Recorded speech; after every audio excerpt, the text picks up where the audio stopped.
오늘 함께 나누실 말씀은 역대하 20장 20절에서 23절 말씀, 구약성경 681쪽입니다. 우리 다 같이 함께 한 목소리로 합독하시겠습니다. 이에 백성들이 아침에 일찍이 일어나서 두고와 들로 나아가니라. 나갈 때에 여호사밧이 서서 이르되 유다와 예루살렘 주민들아, 내 말을 들을지어다. 너희는 너희 하나님 여호와를 신뢰하라. 그리하면 견고히 서리라. 그의 선지자들을 신뢰하라. 그리하며 형통하리라 하고, 백성과 더불어 의논하고 노래하는 자들을 택하여 거룩한 예복을 입히고 군대 앞에서 행진하며 여호와를 찬송하여 이르기를, 여호와께 감사하세, 그의 인자하심이 영원하도다 하게 하셨더니, 그 노래와 찬송이 시작될 때에 여호와께서 복병을 두어 유다를 치매 온 암몬 자손과 모압과 세일산 주민들을 치게 하심으로 그들이 패하였으니, 곧 암몬과 모압 자손이 일어나 세일산 주민들을 쳐서 진멸하고 세일 주민들을 멸한 후에는 그들이 서로 쳐 죽였더라. 아멘. 옆에 있는 분들과 인사 나누겠습니다. 반갑습니다. 감사합니다. 오늘 예배하기 위해서 주님 앞에 나온 여러분들에게 풍성한 은혜가 넘쳐나게 하실 줄로 믿습니다.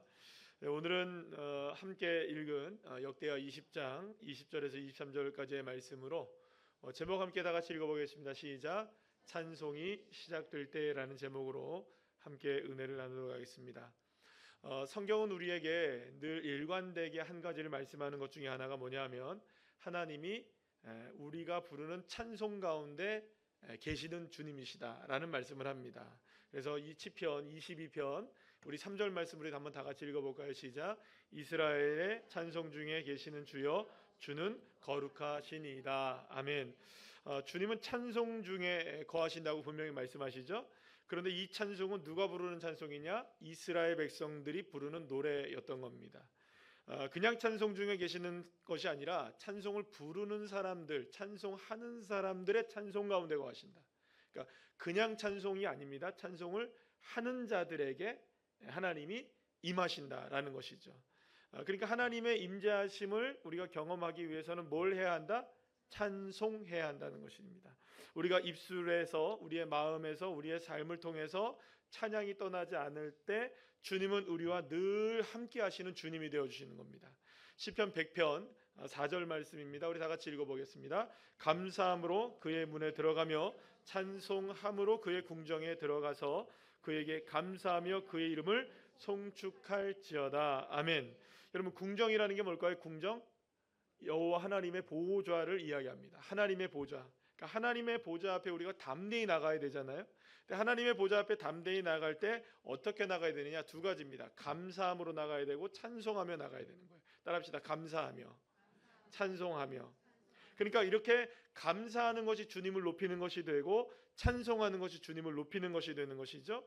그리고 이렇게 찬송하고 감사하며 주님을 높일 때 그 찬송 가운데 하나님의 은혜가 흘러나오게 된다. 그러니까 하나님의 은혜는 어떻게 흘러나오느냐? 감사와 찬송이 있을 때. 그러니까 그때 하나님의 은혜가 넘쳐나기 시작하는 거예요. 에스겔서에 보게 되면 그렇게 해서 성소에서 흘러나오는 물이 대지를 적시죠. 그 다음에 발목을 적시고 무릎을, 허리를 창이란 물이 되어서 죽어있던 이 사해바다까지 살리게 되고, 갯벌이 소생하게 되고, 물고기가 살게 되고, 모든 것들의 회복이 무엇으로부터 시작되느냐? 감사와 찬송으로부터 시작된다는 거예요. 그러니까 우리는 모두가 다 회복을 원하잖아요. 치유를 원하잖아요. 하나님의 역사가 놀라운 반전이 일어나길 원하잖아요. 근데 무엇으로부터 시작되느냐? 감사와 찬송이 있을 때, 감사로 하나님께 영광 돌리고 찬송으로 하나님께 영광 돌릴 때, 그때 바로 이런 일들이 일어나게 된다. 그래서 찬양은 우리의 삶의 모든 것을 회복하는 출발점입니다. 여러분들 기억하세요. 무엇이 출발점이라고요? 찬송이 출발점이라는 거예요. 어떠한 상황에 우리가 처해 있다 할지라도 우리가 담대하게 주님의 보좌 앞에 나가고 그 주님 앞에서 우리가 믿음으로 감사하고 또 믿음으로 찬양하고 찬송하게 될 때에, 그때부터 무엇이 시작되느냐? 회복이 시작된다는 거예요. 그런데 시는 여러분들 이 감사와 찬송이 하나임을 지금 말하고 있는 것을 보게 돼요. 그러니까 감사가 찬양이고 찬양이 감사이고, 다시 시작, 감사가 찬양이고 찬양이 감사인 거예요.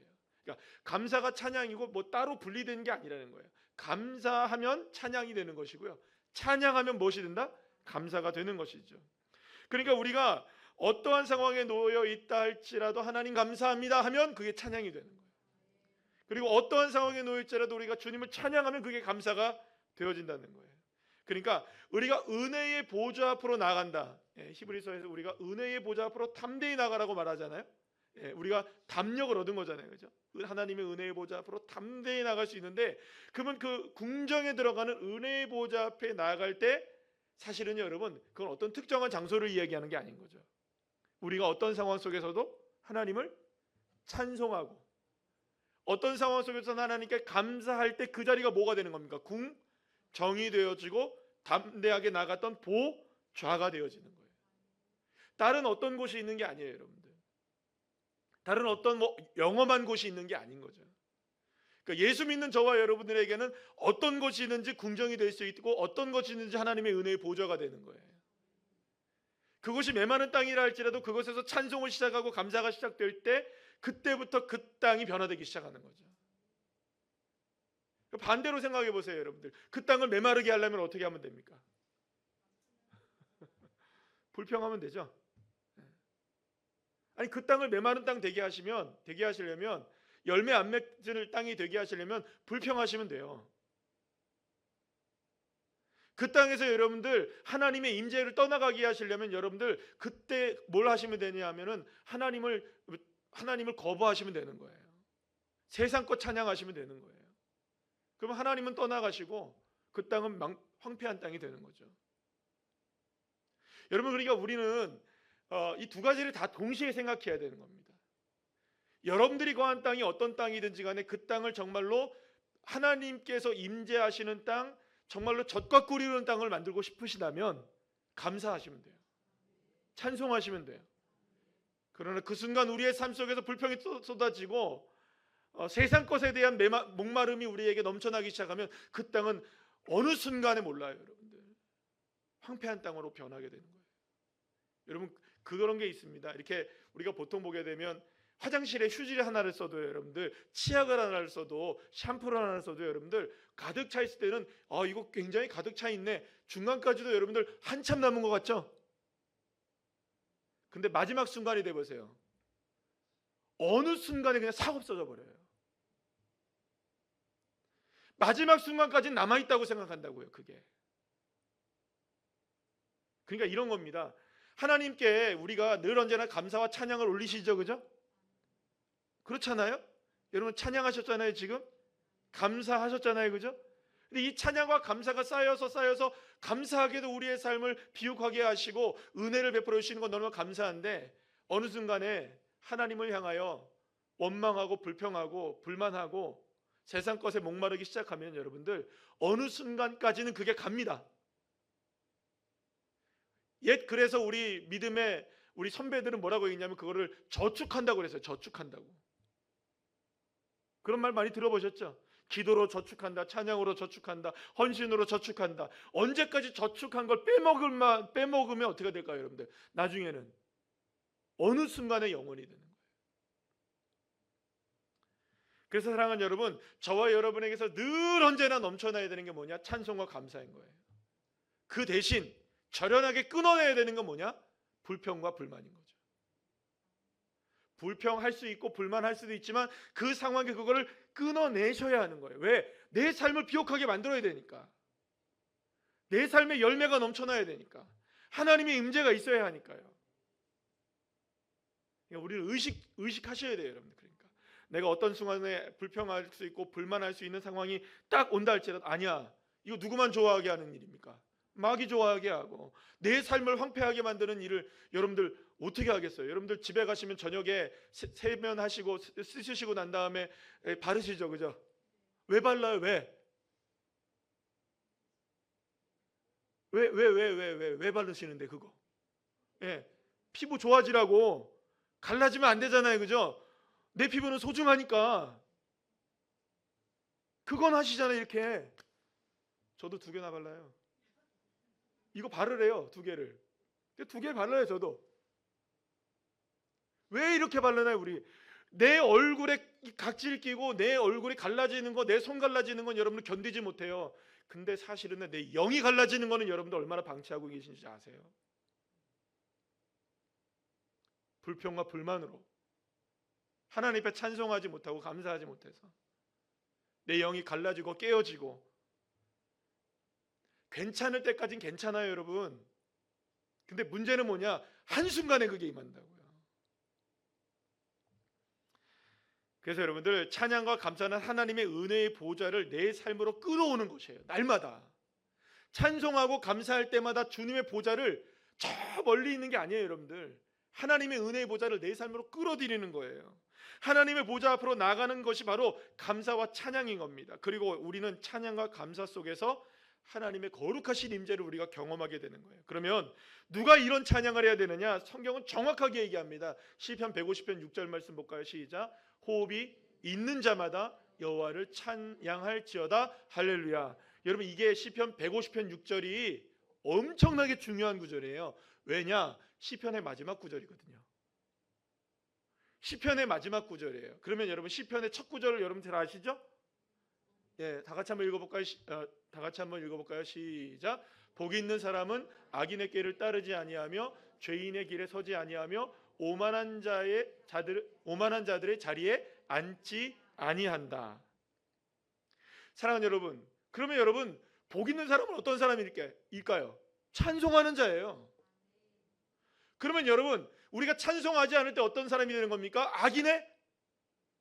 성경을 보세요. 악인의 꾀를 따르는 사람인 되는 거예요. 오만한 자리에 앉게 되는 거예요. 뭘 안 하면? 찬양 안 하고 찬송 안 하면, 감사하지 않으면. 그러니까 사랑하는 여러분, 복된 자가 되기를 원하신다면 찬양하는 자가 되셔야 돼요. 누가 찬양해야 되느냐? 호흡이 있는 모든 사람들. 그가 어떤 상황 속에 처해 있든 그는 찬양해야 됩니다. 어떤 상황 속에 처해 있든 감사해야 하는 거예요. 그것이 호흡 있는 자의 책무이고 복 있는 자가 되는 길이고, 교만하지 않고 죄인의 자리에 서지 않게 되는 일인 거예요. 지난번에 차를 타고 가다가 요즘에 계속 듣는 찬양이 있어요. 계속 듣는 찬양이 있는데 너무 좋아요, 그 찬양이. 그래서 계속 듣고 있는데 저희 주 딸내미가 뭐라냐면, 왜 이것만 들으라고 돌리려고 하더라고요. 맨날 이것만 듣는다고. 그래서 제가 그랬어요. 아니야, 나 그거 너무 좋아해. 너무 좋아요. 너무 좋아. 근데 그 찬양을 부를 때마다 하나님의 은혜가 넘치는데, 그 하나님의 은혜가 넘치는 것에도 불구하고 어떤 마음이 드느냐? 이 찬양을 부를 때마다 마음에 부담감이 있는 거야. 나 이렇게 살아야 되는데, 이런 은혜를 갖고 살아야 되는데. 여러분, 찬송은 그런 역사가 있는 거예요. 여러분들, 나를 깨우치는 거예요. 자, 그렇다면 하나님이 왜 이렇게 찬송을 좋아하시느냐? 이사야 43장 21절 여러분들 이렇게 말씀합니다. 다 같이 읽어볼까요? 시작. 이 백성은 내가 나를 위하여 지었나니 나를 찬송하게 하려 함이니라. 아멘. 여러분, 호흡이 있는 자마다 찬송하라 그랬죠? 하나님이 지은 모든 사람들은 찬송해야 하는 거예요. 왜냐하면 누가 지었으니까. 하나님이 지었으니 하나님이 찬송을 받기 위해 지은 거예요. 사람은 하나님을 찬송하기 위해 지음받은 존재예요. 그러니 인간이 입술이 있는 한 하나님의 찬양함이 입술에서 떠나지 않아야 되고요. 우리의 마음이 있는 한 그 마음이 주님을 향한 마음으로 날마다 감사와 찬양의 제사를 드려야 되는 거예요. 그러니 여러분, 우리에게 때로는 죄가 엄습해 오기도 하고 죄에 사로잡히는 인생을 살아가기도 하고 문제에 허우적거리기도 하고 많은 산란과 시험이 우리에게 다가온다 할지라도 우리는 무엇 때문에 지음받은 사람입니까? 찬양하기 위해 지음받은 사람이에요. 호흡이 있는 한 뭘 해야 합니까? 찬송하셔야 되는 거예요. 그러니까 우리의 결단은 무엇이어야 되냐면, 나는 호흡이 있는 한 찬양하겠다. 그러면 여러분들, 우리가 물리적으로 한번 생각해 보세요. 우리가 호흡이 있는 한 언제까지일까요, 여러분들? 마지막 숨을 거두는 순간까지인 거예요. 그때까지 우리 뭐 해야 되는가? 찬양해야 되는 거예요. 찬송해야 되는 거예요. 마지막으로 우리가 만약에 호흡기를 끼고 있나 할지라도, 우리의 의식이 사라지는 순간이라 할지라도, 마지막 순간에도 뭘 해야 되느냐? 하나님, 내가 마지막에 호흡을 한 호흡밖에 안 남은 그 순간에도 난 뭘 해야겠습니다. 하나님, 나 찬송하게 해주세요. 평생의 소원이 저와 여러분의 소원이 그것 되시기를 간절히 축원합니다. 그러면 여러분, 찬송한다는 것은요, 인간 본연의 본질을 회복하는 거예요. 그냥 여러분 이 찬송은 부르고 안 부르고 뭐 노래를 잘하고 안 하고 이건 어떻게 하고 안 하고의 문제가 아닌 거예요. 찬송한다는 그 자체는 뭐냐? 하나님의 본질, 하나님의 창조주로서 우리를 창조하신 하나님의 피조물로서의 본질을 회복하는 일인 거예요. 그래서 우리는 어떻게 찬양해야 되느냐? 힘을 다해 찬양하고요, 열심을 다해 찬양하고요, 뜻을 다해서 찬양하고요, 찬양하고 또 찬양해야 되고, 찬양하고 또 찬송해야 되고, 감사해야 되고요. 그것이 우리가 지음받은 존재의 이유인 것입니다. 그렇기 때문에 여러분, 찬송을 한다는 것은 그 자체로서 하나님의 임재를 경험하는 것이라고 볼 수가 있어요. 자, 그런데 찬송할 때 어떤 일이 일어나느냐? 여러분들 사도행전 16장에 보면 너무나 유명한 기사가 나오죠.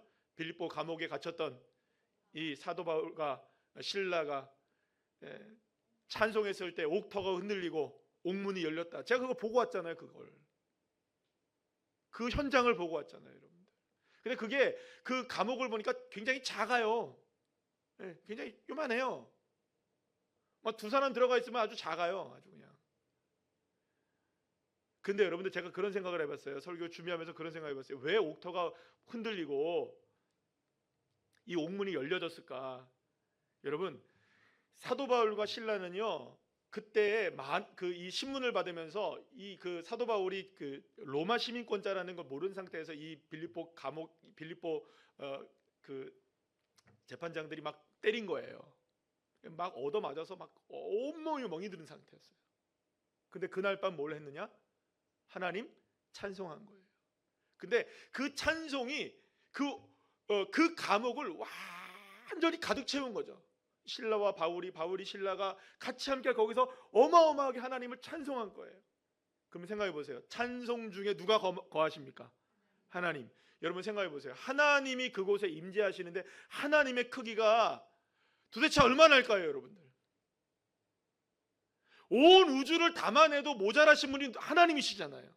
근데 그 아주 비좁은 그 감옥을 바울과 실라가 찬송으로 채워놓으니 여러분, 그 안에 하나님의 임재가 있으니 여러분들, 아니 생각해 보세요. 그 크신 분이 그곳에 들어오는데 거기가 흔들리지 않겠냐고요. 옥문이 안 열리고 베기겠냐고요. 할렐루야.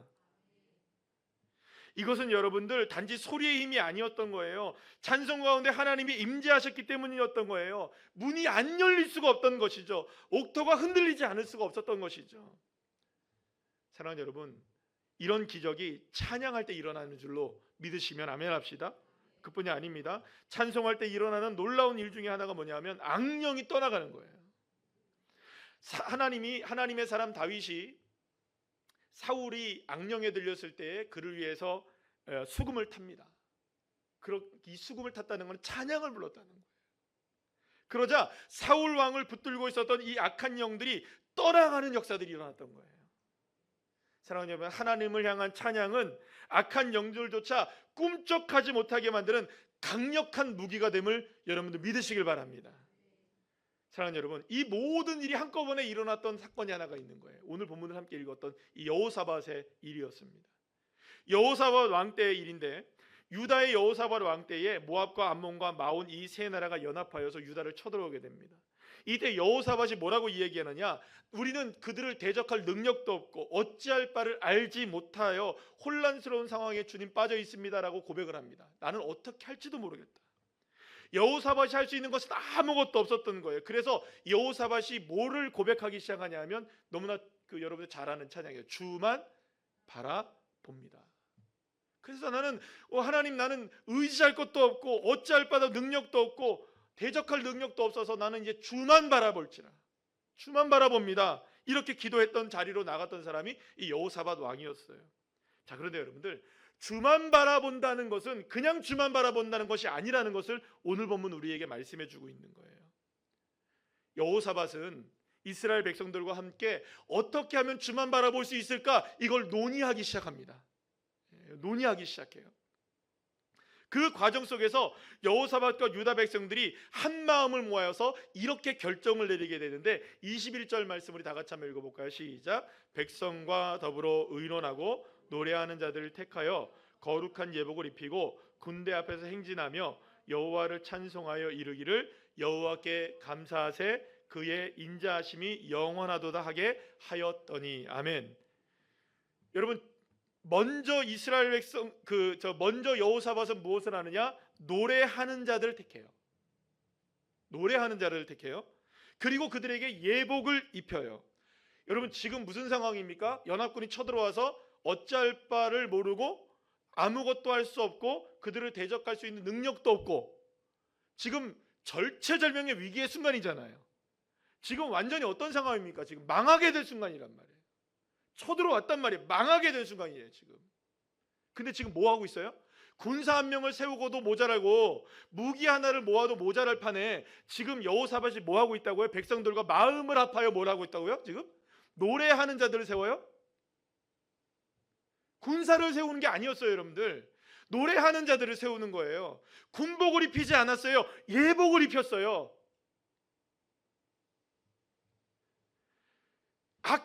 칼을 준비하고 창을 준비한 게 아니었어요. 악기를 준비하게 했어요 여러분들. 여러분, 이게 있을 수 있는 일일까요? 이게 제정신일까요 여러분들? 아니, 지금 전쟁 준비를 해도 모자랄 판에 지금 당장 쳐들어와서 지금 우리는 그들을 대적할 능력이 없습니다. 어찌할 바를 모르겠습니다. 어린 아이들부터 모든 사람들까지 다 금식을 선포하고 기도하면서 하나님 주만 바라볼지라 이루고 있는 상황 속에서 여러분들 뭘 결정하느냐? 군복 준비하지 않고 무기 준비하지 않고 군사 준비하지 않고 찬양할 노래할 사람들 선정하고 예복을 입히고 악기를 준비하는 여호사밧과 이스라엘 백성들. 그러면서 여러분들 뭐라고 외치는지 아십니까? 주여 살려주세요 안 했어요 여러분들. 뭐라고 했는지 아세요? 시작. 여호와께 감사하세 그의 인자하심이 영원하도다. 아멘. 상황이 여러분들 감사할 수 있는 상황이었나요?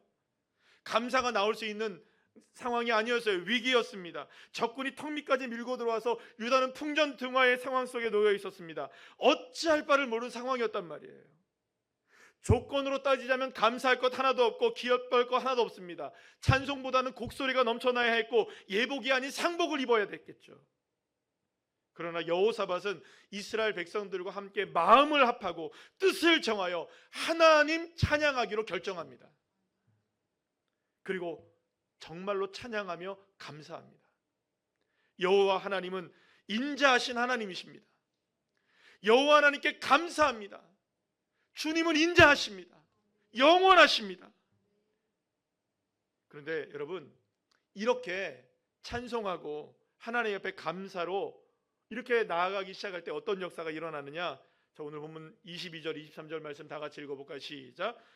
그 노래와 찬송이 시작될 때에 여호와께서 복병을 두어 유다를 치러 온 암몬 자손과 모압과 세일산 주민들을 치게 하심으로 그들이 패하였으니 곧 암몬과 모압 자손이 일어나 세일산 주민들을 쳐서 진멸하고 세일 주민들을 멸한 후에 그들이 서로 쳐 죽였더라. 아멘. 사랑하는 여러분, 무엇이 될 때? 노래와 찬송이 시작될 때. 할렐루야. 찬송이 시작될 때, 찬양이 시작될 때 이런 놀라운 역사가 일어나게 된 거예요. 자, 그런데 이게 좀 이상한 일인 거예요. 어떤 복병이 갑자기 찬양하기 시작할 때 후쑥 나타나서 암몬과 모압과 세일 주민들을 곧 마온 사람들 다 패하게 만든 거예요. 여기서 복병이라는 단어가 나오는데 이 복병이 뭐냐? 이 아라브라는 단어인데요, 숨어서 기다리다 매복하다라는 의미를 갖고 있는 단어예요. 자, 그러니까 숨어 있었던 거예요. 계속 매복해 있었던 거예요. 그런데 이 복병 매복자들이 숨어 있던 존재가 하나님을 찬양할 때에 일어나더니 드러나더니 갑자기 맹활약하기 시작하고 암몬의 연합군을 대패시켰던 거예요. 여러분, 그러면 숨어서 기다렸던 존재는 누구일까요? 숨어서 기다렸던 존재 누구일까요? 용병일까요? 그냥? 이스라엘 백성들이 어디서 사갖고 온 용병일까요? 아니에요. 여호와 하나님의 군대였던 거예요. 보이진 않지만 언제나 이스라엘 백성들을 앞서 행하시고 그들의 백성들을 이끌어 가셨고 역사하시고 위기 때마다 그들과 함께 하시고 전쟁에 능하신 여호와 하나님의 군대, 그들이 복병으로 숨어 있었던 거예요. 매복해 있었던 거예요. 그럼 여기서 우리가 한 가지 알 수 있는 게 있습니다. 뭐냐? 하나님의 군대는 저와 여러분의 인생 가운데도 복병으로 숨어 계시는 거예요. 믿으십니까? 주님 숨어 계셔요. 복병으로 매복해 계신다고요. 그럼 어떻게 해야 될까요, 여러분들? 깨어나게 해야 될 거 아니에요. 일어나 나를 돕게 하셔야 될 거 아니에요. 하나님 쉬지 않게 하셔야 될 거 아니에요. 일하게 하셔야 될 거 아니에요. 하나님으로 싸우게 하셔야 될 거 아니에요. 그럼 뭐 해야 될까요, 여러분들? 어떻게 해야 매복해 계신 여호와 하나님의 군대가 일어날 수 있을까요? 어떻게 해야 여러분들 지금 숨어 계시는 주님, 내 눈엔 드러나지 않고 내 눈엔 보이지 않고 나에게 역사가 끊어진 것 같은 그 하나님의 그 놀라운 역사가 어떻게 해야 다시금 일어날 수 있을까요? 매복을 풀고 여호와 하나님의 군대를 일으키는 치트키, 그게 뭘까요, 여러분들? 찬송이에요, 찬송. 믿으십니까? 그러면 여러분, 우리 한 가지 궁금증이 있어요. 목사님이야 찬송 잘하시니까 좀 합니다. 제가 교만하게 얘기해서 죄송합니다. 그거 노래 아니에요? 우린 노래를 못해요. 그래서 시집도 장가도 잘 못 갔나? 우리는 이렇게 생각할 때가 많아요. 찬송은 노래일까? 물론 노래도 찬송입니다, 그죠? 그러나 노래만 찬송은 아니에요. 찬송은 앞전에 말씀드린 것처럼 기도가 찬송이기도 하고요, 때로는 그것이 헌신의 찬송이기도 한 거예요.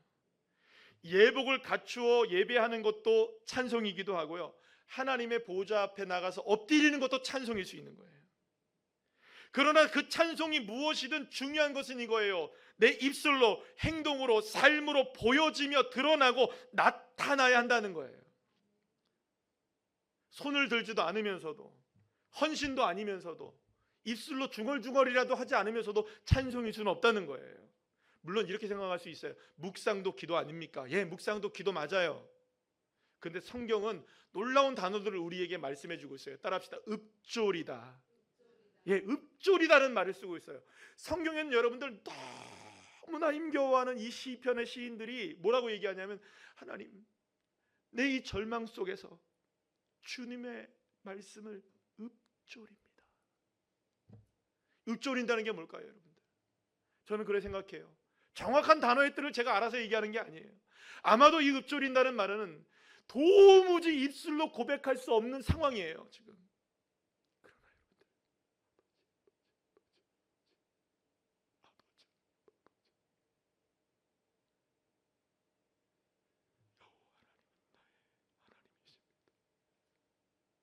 여러분, 이게 읍조린 거 아닐까요? 입술을 닫아놓지 마시고, 손을 내리지 마시고, 뻣뻣하게 고개 들지 마시고, 주님 앞에 엎드려서 주님을 향해 내 마음을 쏟아내놓고, 그것이 찬송이 되기를 원하고, 그것이 기도가 되고, 그것이 감사가 될 때 하나님 우리의 찬송을 받으셔서 하나님 역사하시지 않으시겠습니까? 그러니 여러분, 사랑하는 여러분, 읍조리는 소리라도 찬송하십시오. 작은 몸짓이라도 주님 앞에 순종하세요. 그렇게 헌신의 자리에 나가시는 거예요. 여러분, 그러니 이것을 함과 하지 않음은 어마어마한 차이가 있는 거예요. 많은 사람들이 이거를, 성도들님께서 이거를 그냥 내 생각으로 판단해 버리는 경우들이 많아요. 나는 뭐 이 정도, 나는 요 정도. 여러분, 언제까지 하나님의 군대를 매복시켜 놓고 그냥 그대로만 머무르시겠습니까? 여러분, 근질근질하게 만드셔야, 하나님을 자꾸 지금 하나님을 움직이게 만드셔야 되는데, 여호와 하나님의 군대가 일하시게 만들어야 되는데 내 입술 닫아놓고 있고 내 마음 닫아놓고 있고 내 손과 발을 묶어놓고 있으면 여러분 주님이 일하실 수가 없는 거잖아요. 사랑하는 여러분, 찬송합시다. 찬송하세요. 기쁨으로 찬송하시고 감사로 찬송하시고, 여러분 잘하든 못하든, 여러분 뭐 헌신을 잘하든 못하든, 뭘 내가 어떤 걸 잘하든 못하든, 여러분 이게 중요한 게 아니에요. 여러분 이게 중요한 게 아니에요. 하는 게 중요한 거예요. 하는 게. 찬송은 우리가 마음을 모으고 뜻을 모아 모두가 한 명도 빠짐없이 모두가 해야 할 가장 거룩한 영적 전쟁이기도 하고요. 그때 바로 우리에게 승리의 깃발, 여호와 니시, 하나님의 승리의 역사가 우리의 삶에 드러나게 되는 줄을 믿으시길 바랍니다. 찬송합시다. 찬양합시다. 어떤 상황에서도 주를 찬양. 그럴 때 전쟁을 이기게 하시는, 승리하게 하시는 여호와 하나님의 역사, 악한 영을 떠나가게 하시는 하나님의 역사, 매복을 통하여서 일으켜 세우셔서 승리하게 하신 주님의 능력을 허락해 주실 줄로 믿습니다.